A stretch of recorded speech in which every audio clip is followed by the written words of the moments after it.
system of n charges. Let me put it that way. System of n charges. Formula is U. U is equal to half into sigma.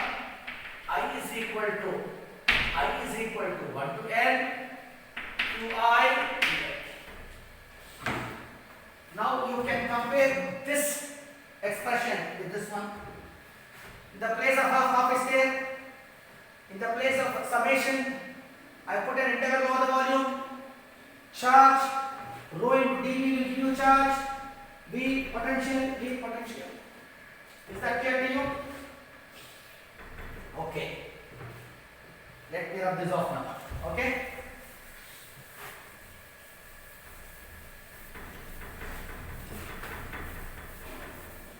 Now, we are going to use a law called Gauss's law. Probably in our subsequent discussions, I will be deriving this expression which I am going to write. It is there in the syllabus. Right now, I am just writing it using Gauss's law. Gauss's law. What does Gauss law say? Divergence of E vector is equal to rho upon epsilon naught. Don't worry. I will teach you how you arrive at it. What is Gauss law? There is a state proof for, in the syllabus for Gauss law. We are going to state the Gauss law and prove it. When we prove that Gauss law, we will definitely end up with this expression. In the subsequent classes to come, I will be teaching that. Okay. Now, from this, rho can be written as epsilon naught divergence of. So, in the place of rho, here, I am going to substitute that. Therefore, my potential energy expression U becomes half epsilon naught integral over the volume V. In the place of rho dV, I will write divergence E vector into small t.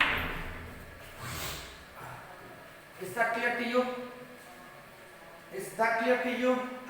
Now, we do a little bit of mathematics here, but divergence of V E vector, divergence of V E vector can be written as V divergence of E plus E vector divergence of V. In the formula we have divergence of E vector. Therefore, I write V divergence of E is equal to di V E vector minus E into, instead of divergence is also equal to gradient. Therefore, we will write grad V. This is a vector. If you ask me how to write this, I am putting it here. Since divergence is also equivalent to gradient. Okay? Okay. What am I going to do now? I am going to substitute this here. Therefore, this expression takes the form U is equal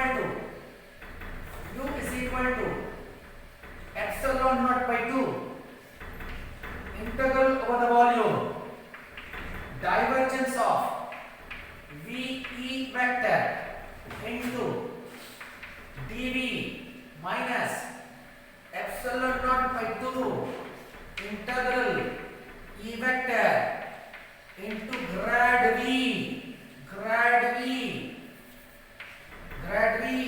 into V. Sir,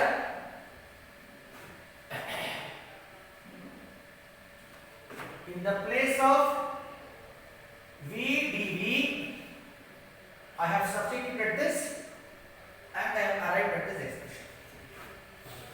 that okay to you, sir? No. Let me rub this part, okay? Let me rub this part.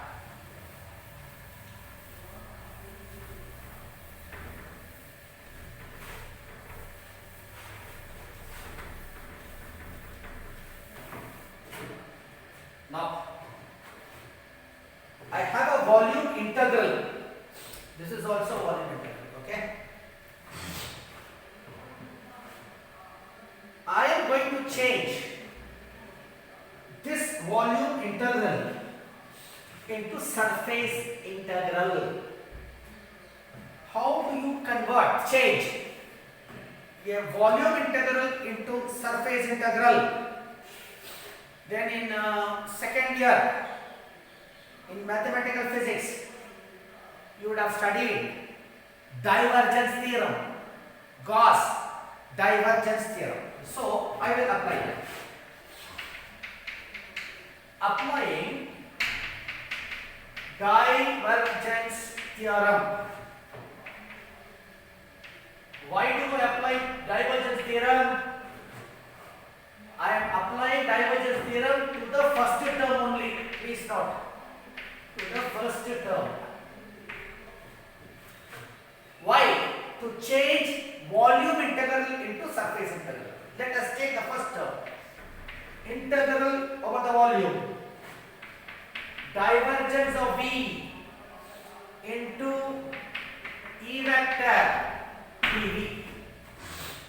Using divergence theorem, I am going to change it into surface integral V into E vector dot N unit vector ds.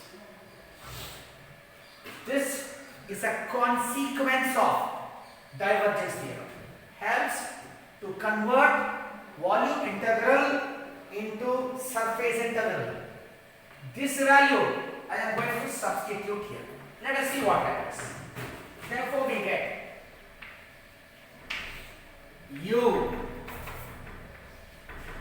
is equal to epsilon naught by 2 integral over the surface V E vector dot N unit vector into ds. The second term follows as such. Epsilon naught by 2 integral over the volume E vector grad V. I suppose you are following each and every step. Now,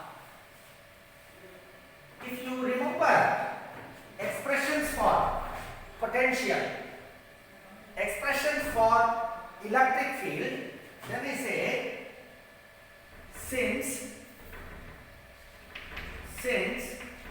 potential is inversely proportional to R, electric field inversely proportional to R square, and surface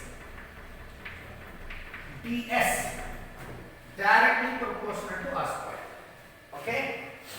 Since potential is inversely proportional to R, electric field inversely proportional to R squared, surface ds proportional to R squared, we will take this product.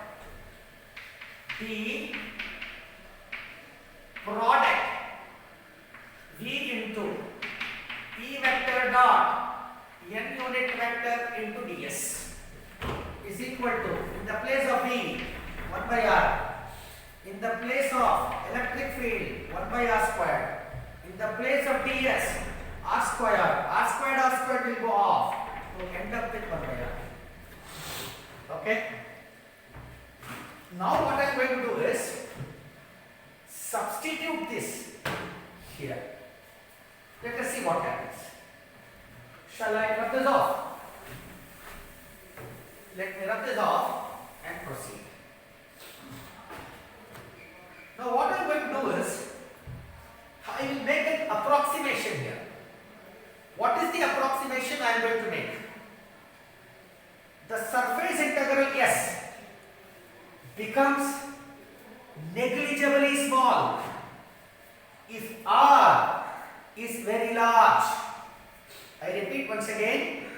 the surface integral becomes vanishingly or negligibly small if r is very large, which means if the surface S is so chosen that it is at a large distance from all the charges, the first term of this expression for u can be neglected.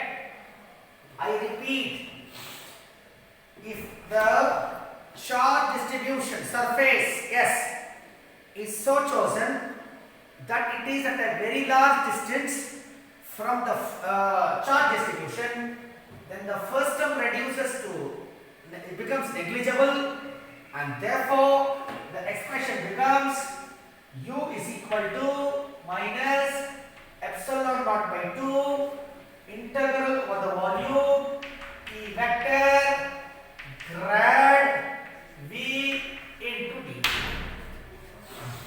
Is that okay to you, sir? Now, this I will write as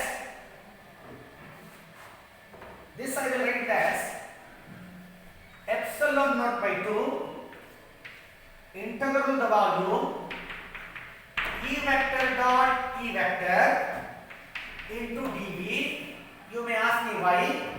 Then I will say, since E vector can be written as minus gradient of V.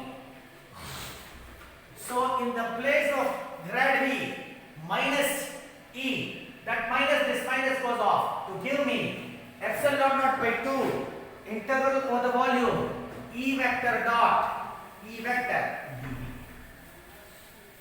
Okay? Now, this reduces to the form epsilon naught by 2 integral over the volume E squared dV, since E vector dot E vector is equal to E squared. Therefore, the energy density, that is energy stored per unit volume,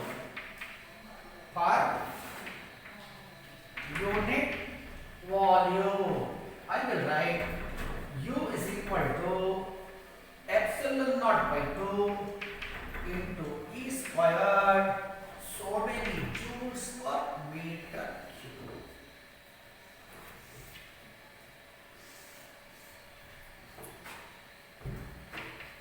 This energy is stored in the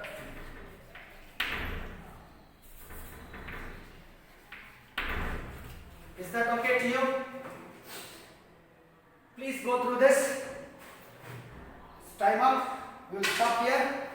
God willing, continue in our next class.